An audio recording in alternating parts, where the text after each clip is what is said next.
গো জালাল মিয়া, এইবার সরকার তো সরাসরি কৃষকের কাছ থেকে ফসল কিনতেছে, ভালো দামও দিতেছে। গেছিলা নাকি? গেছিলাম, কিন্তু আবার কিন্তু কি? হেরা আমার জিগায় আপনি যে কৃষক এর প্রমাণ কি? এখন কোন তো স্যার, প্রমাণ কেমনে দিমু? চাল কিন্তু শেষ, খুচরা বাজারও লাগবে কিছু। তাহলে সুমনের দোকান থেকে নিয়ে আসতে। কেমনে আনো? টাকা তো শেষ। এত তাড়াতাড়ি? শেষ হইব না? হঠাৎ করে জিনিসপত্রের দাম যেভাবে বাইরে গেল। স্যার, বছর শেষ হওয়ার আগে জরুরিভাবে ট্রান্সফার হতে হলো। ছেলেটা ফাইনাল পরীক্ষাও দিতে পারলো না। আপনার এখানে যদি ওর একটু পরীক্ষা দেওয়ার অনুমতি দিতেন তাহলে ভালো হতো। কিন্তু ওর আগের স্কুলের পারফরমেন্স না দেখে তো ওকে নেওয়া যাবে না।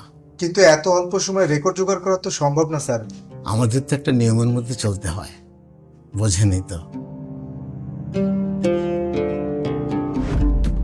আগামী নির্বাচনে জনগণ বিএনপিকে দেশ পরিচালনার সুযোগ দিলে বিএনপি সরকার নিয়ে আসবে কৃষকদের সহায়তায় কৃষক কার্ড, পরিবারে নারীদের অগ্রাধিকার দিয়ে ফ্যামিলি কার্ড, সবার স্বাস্থ্য সুরক্ষায় এআই ভিত্তিক স্বাস্থ্য রেকর্ড, শিক্ষার মান বাড়াতে এআই ভিত্তিক কানেক্টেড স্কুল ও লার্নিং সিস্টেম, তাৎক্ষণিক জরুরি অ্যাম্বুলেন্স ও স্বাস্থ্য সেবা, অটোমেশনের মাধ্যমে দ্রুততম সময়ে পুলিশি ও নিরাপত্তা ব্যবস্থা, এআই পরিচালিত ইমিগ্রেশন সিস্টেম, স্বয়ংক্রিয় ভূমি ও কর ব্যবস্থাপনা এবং সরকারি ও বেসরকারি সেবা প্রতিষ্ঠানে প্রযুক্তি নির্ভর ওয়ান স্টপ সার্ভিস।